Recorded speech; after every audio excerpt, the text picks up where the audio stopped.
Aujourd'hui, petite compilation de type tiers-monde, pour se rappeler à quel point notre pays se rapproche du tiers-monde. On se rapproche. On est déjà dans le tiers-monde. Hein. Ça veut dire qu'on s'enfonce de plus en plus dans le tiers-monde. Je sais pas ce qu'il y a en dessous du tiers-monde. Hein. Dans le quart de monde. Hein. Bon, bref. Et là, il y a un mec qui nous rappelle que les JO, c'est dans 158 jours. Et du coup, il y a ce mec qui témoigne, donc c'est un rebeu, et il va nous expliquer qu'il y a des Allemands et des Anglais, des touristes, hein, qui l'ont regardé avec mépris. Et qui dit que, voilà, les Allemands et les Anglais... Voilà, vous imaginez, d'accord. Et vraiment, mais j'ai tellement hâte aux JO. Et que le monde entier voit ce qui se passe dans notre pays, mais j'ai trop hâte. Hein. On va écouter ça. Par là, c'est n'importe quoi. Je viens de sortir du parking souterrain. Je vois quoi? Que des Allemands, que des Anglais, je sais pas quoi, là, que des touristes qui viennent faire les courses ici, à Roubaix, t'as vu? Et puis le racisme, moi, je te regarde mal et tout. Alors, d'ailleurs, c'est très marrant, parce qu'il y a beaucoup d'étrangers qui détestent la France, d'accord, du plus profond de leur cœur, mais qui ont des maillots de foot du Paris Saint-Germain. Alors là, faut m'expliquer le concept. Hein. Le mec il dit ici c'est Paris, mais le mec est pas français. Personne n'en parle de ça. Wesh frère, t'es dans mon fief, t'es dans mon secteur, t'es dans mon terrain, tu me regardes comme un raston. Wesh ton père, voilà, va faire des courses dans des magasins de raston. Laissez Roubaix, Roubaix nous appartient, Roubaix c'est à nous. Wesh, Maghreb United. Alors, je rappelle, Roubaix, c'est la ville où on vend des poupées sans visage. Souvenez-vous. Hein. Ils sont sérieux là, ma mère ils viennent dans mon terrain, ils me regardent mal comme des rastons. Va dans des magasins de raston, va dans ta ville de raston. On est entre nous ici. Wesh. Je pense que quand on dit entre nous, c'est hein, c'est la ville aux poupées sans visage, hein, je rappelle. Et d'ailleurs, je rappelle aussi, c'est la ville où il y a Ankama Games Studio. Hein. Maghreb United, haha, apparemment tu comptes pas dans ta propre ville. Avec sa frange, il est prêt pour les JO. Ici, on a un mec qui nous partage ce qui se passe dans le McDo. Juste constater. Voilà, c'est les McDo dans le tiers-monde. Donc là, on peut voir qu'il y a plein de feuilles par terre, de la bouffe, des trucs de frites. Le comptoir, il est... Vas-y, c'est dégueulasse, hein, mais vraiment, mais...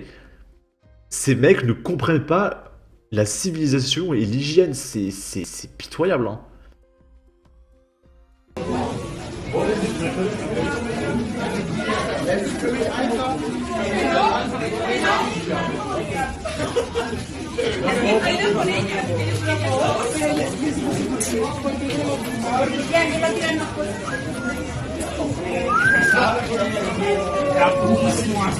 Ah, mais je refuse de croire que c'est sérieux. C'est une blague. Il y a une bagarre, c'est pas possible. Je vois les gens, ils marchent. Regardez la nana là. Elle marche. Voilà, elle évite les déchets par terre. Mais c'est pas possible. Genre, il y a eu une émeute ou c'est vraiment normal? Est-ce que c'est normal de marcher au McDo et d'éviter des déchets par terre?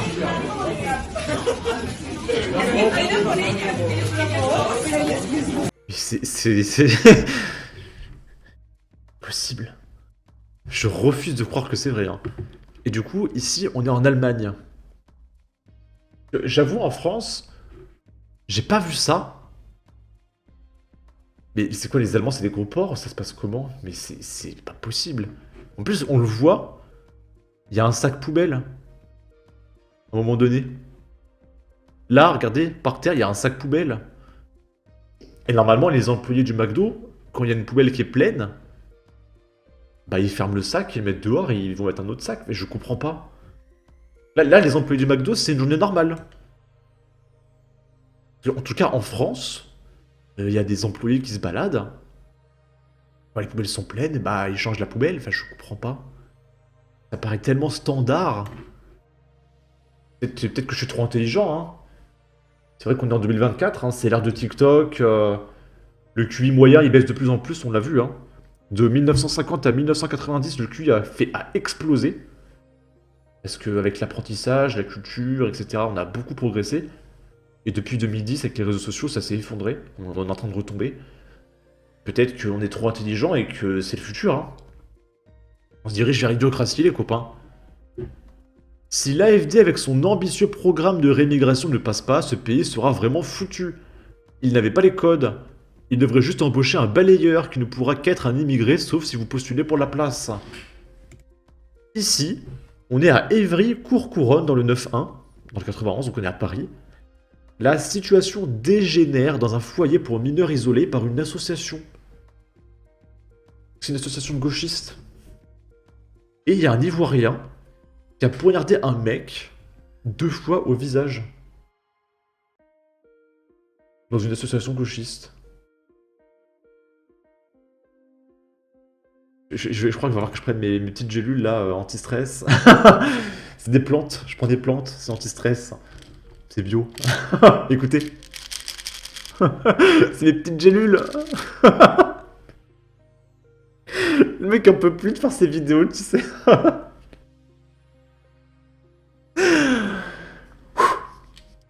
Les policiers du commissariat d'Evry sont appelés pour un violent indifférent au sein d'un logement des allées Jean Rostand, en plein centre d'Evry. Non mais puis rassurez-vous, je rigole, hein. C'est des plantes, hein, je vais très bien. Sur place, la situation est confuse. Une bagarre a éclaté dans la soirée, des traces de sang sont relevées. 6 mineurs isolés d'origine étrangère y sont hébergés par une association. À l'origine de l'altercation, un Ivoirien de 15 ans. Je suis sûr qu'il a 30 ans. Vous savez, le fameux « J'ai 15 ans. Je suis mineur. »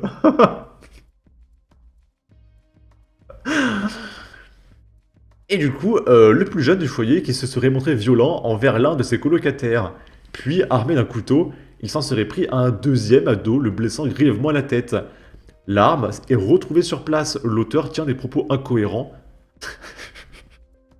Il va aller en psychiatrie. Je suis sûr qu'il va aller en psychiatrie.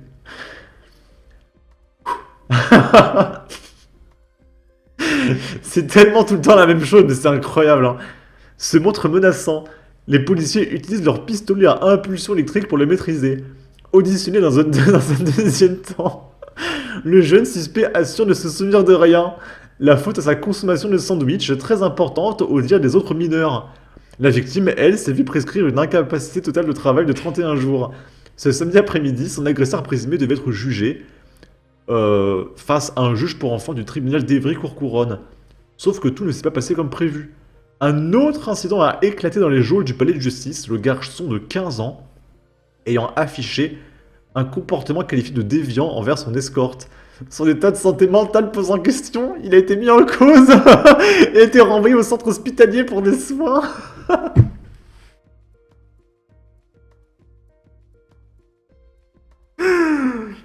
Non mais c'est incroyable, hein, vraiment. Mais... Précise le parquet. Après son passage devant les médecins, l'adolescent devrait encore être représenté devant le juge. C'est incroyable, hein. C'est incroyable. Bon, on va regarder les commentaires. Qui accepte de bosser là-dedans? C'est quoi le salaire pour gérer un zoo? Frais de logement à notre charge, frais d'hôpital à notre charge, frais de justice à notre charge. Une chance pour la France qui apporte un malus de 50 000 € par an. Merci aux Français qui ont mis au pouvoir des traîtres. Sûrement un futur chirurgien esthétique s'entraînant sur son condisciple. Que c'est beau de voir ces belles âmes tendre vers leur vertu profonde. Quelle chance pour la France d'avoir sur sol tant de jeunes talents. Tant que c'est entre eux, je m'en fiche, exactement comme les dealers. Tant que vous comprenez pas que ces migrants sont dangereux pour la France et les Français, ce sera de pire en pire. Votez Zemmour ou Marine en 2027. Poignardé 2 fois au visage. Bah maintenant, le jeune, il voit plus rien. Les non-vaccinés engorgent une fois de plus les services d'urgence. Quelle chance d'avoir cette jeunesse sur notre sol. Merci les partis immigrationnistes. Bon. En tout cas, n'hésitez pas à donner votre avis, votre opinion, à partager, liker, commenter. C'est droit au référencement de la vidéo sur YouTube. Abonnez-vous, suivez-moi sur Twitter. Et à la prochaine pour de futures vidéos. Ciao.